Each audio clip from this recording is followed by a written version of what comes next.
মটরশুঁটির খোসা এরকম করে কেটে নিয়েছি। ওর ভেতরে একটা আঁশ থাকে, আঁশটা বের করে এরকম করে কেটে নিয়েছি। আর আলু ছোট ছোট করে কেটে নিয়েছি। কড়াইতে তেল বসিয়েছি, এবার শুকনো লঙ্কা ফোড়ন দেব আর কালো জিরে ফোড়ন দিয়ে দিচ্ছি। ফোড়ন হয়ে গেছে, এবার আলুগুলো তুলে দেব। আলুগুলো একটু সেদ্ধ হলে তখন মটরশুঁটির খোসাগুলো দিয়ে দেবে। আলুটা লাল লাল হয়ে গেছে, এবার মটরশুঁটির খোসাগুলো দিয়ে দিচ্ছি।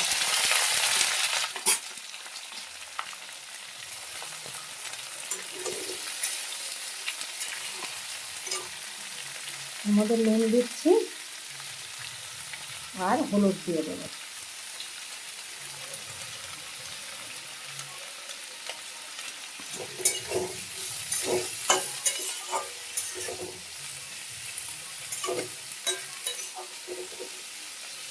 আর একটু ঢাকা দিয়ে দেব।